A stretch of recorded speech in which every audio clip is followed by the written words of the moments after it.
плакаш. Ама во реки Не за сите плакаш, не за...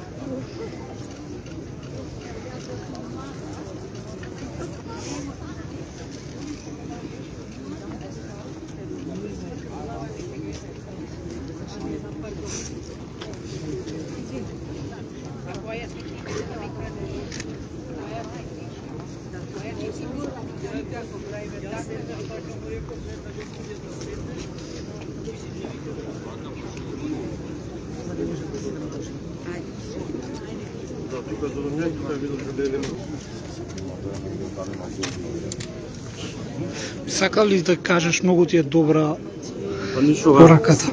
пораз, просто за нас како општество, за институции, што позволува човек колку 5-6 пати да биде пуштен на слобода, ако не повеќе.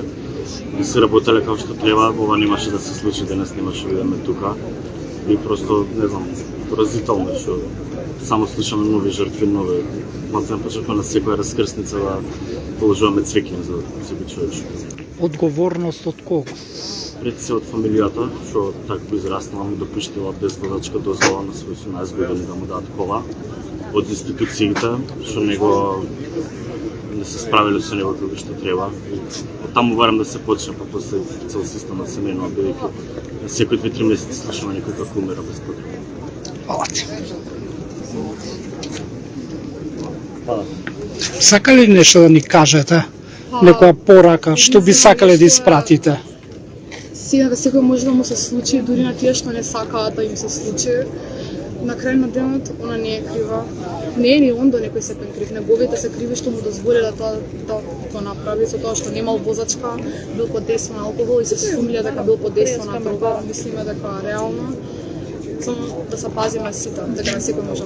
Која е вашата порака за да запре ова насилство, ова убиства? Не гледаме секој ден.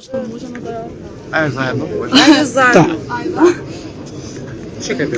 мислиме дека единствена порака која што можеме да ја пратиме на луѓето е да бидат безбедни и да се чуваме сите поради тоа што може да се случи на апсолутно секого.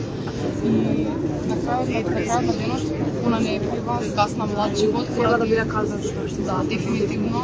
И слушнавме дека сакале да го пратат во дом за деца во Тетово, што е комплетно нефер и мислиме дека треба да биде казнено и дизово да лежи во затвор да осети болката и гневот која што го осеќа во моментот.